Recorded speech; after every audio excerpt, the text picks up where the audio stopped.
But I think there are two mistakes made here. First is the choice of location of the primary school. It is up the hill. It's quite inaccessible. It's never seen before. And there is a serious delay. That's why there was a need to have a temporary school premises in mainland estates for students to go to school. Previously in PWSC meetings, we are asked if there are any ways for them for transportation services to be provided to help. But right now, I don't know whether we've begun discussions on that. If not, I'll be very disappointed. So I want to know, have you discussed it with KMB and what progress it has been made? And secondly, besides bus routes, any other measures to help students who want to walk to school on foot so that they can be safe and get there faster? And the Secretary, could you give us your response? And the Secretary, transportation arrangement for the new primary school built there. There are several suggestions.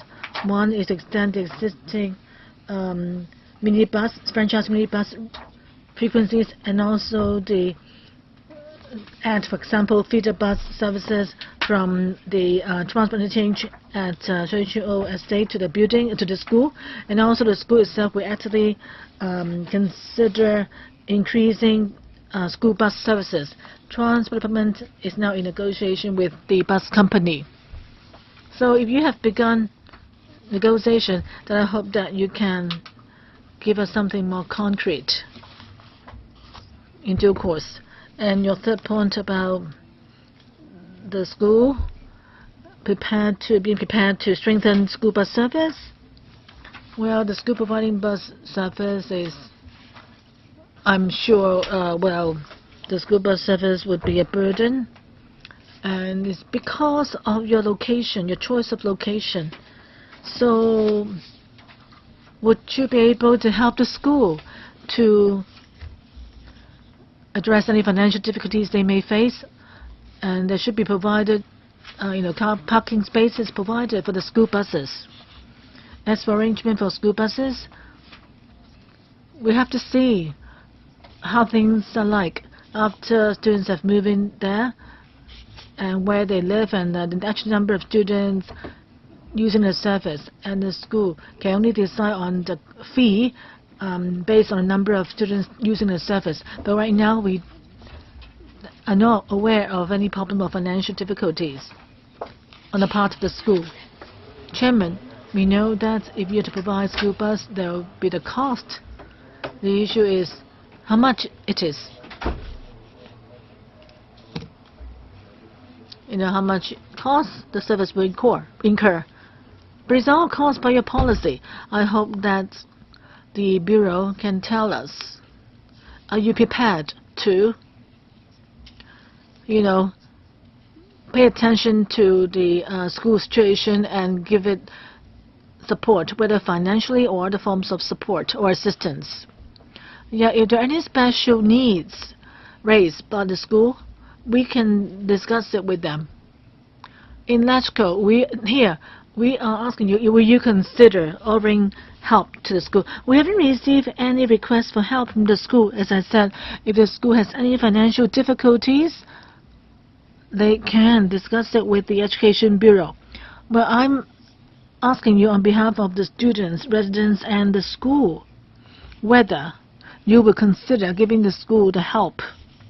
And the Secretary, it will depend on the actual situation. Of course, it will be dependent on the situation, but in principle, would you feel that the Bureau is obliged to give help?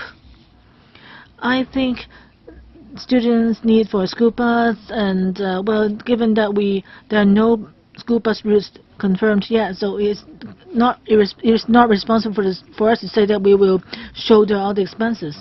In relation to school buses, it is very crucial as you all know, that it is really far away. Just now I heard from the government official that from the school to service reservoir, well, next to the service reservoir there is a long passageway. There's a school and there is a long passageway, and you say that there will be a better arrangement. What is it? You're going to widen that passageway? That's very important. Currently, it only allows one school bus to use at one time. So, well, there will be 3 school buses, and if you want another school bus to go in, you will have to wait for a very long time, because it's a long passageway. It will take about a minute for the school bus to complete the journey.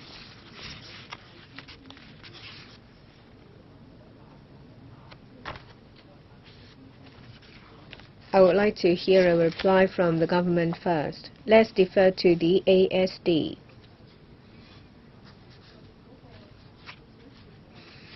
The location of the service reservoir.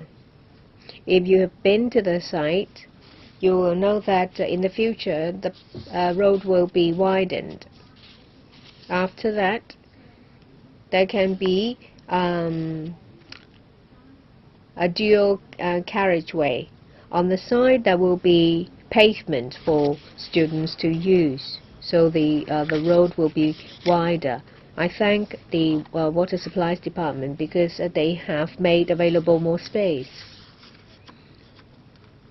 It helps a lot.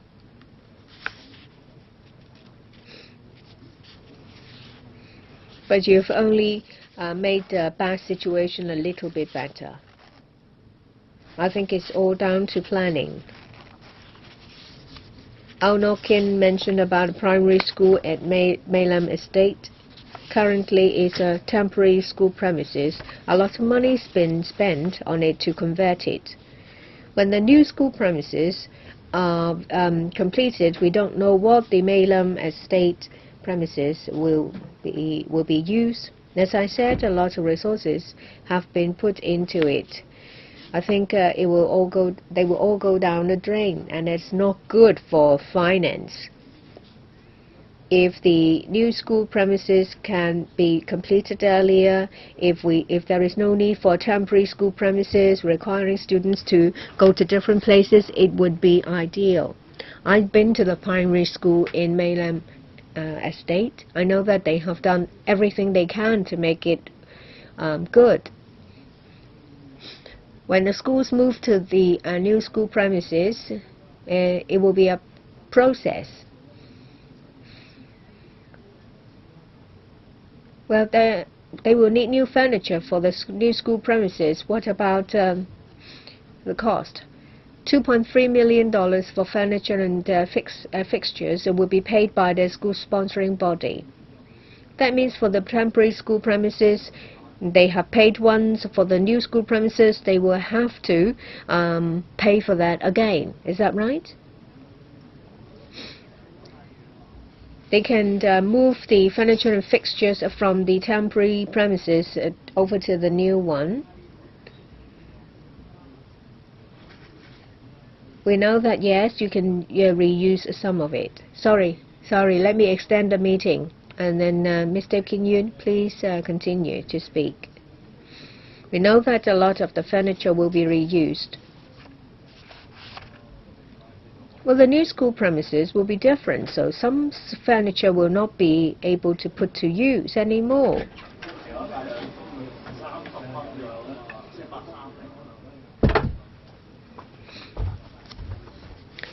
Well, it's a while back when the temporary premises were put to use, so some of the equipment and fixtures might be old. I think it's rather unfair for the school sponsoring body having to pay it again. Equipment and fixtures as well as furniture will be paid by the school sponsoring body. They know full well that they are supposed to. They can take into account the actual situation and move some of the furniture and equipment to the new school premises.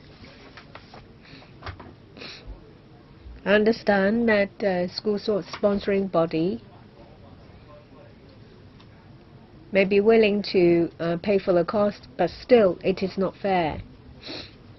I also mentioned about the school bus fees, driver, procurement of the vehicles, petrol, maintenance, repair. Currently, all is borne by the school sponsoring body. It's very likely that they will have to use some of the school funds, and the school sponsoring body will have to pay for the rest. That is not fair. This is a very, very special situation. Perhaps you can do more. Help them whenever you can. I think the government should be responsible for some of the cost because they have made a mistake of timing and location. You need to help the school, help students, teachers. Let me clarify that using a temporary school premises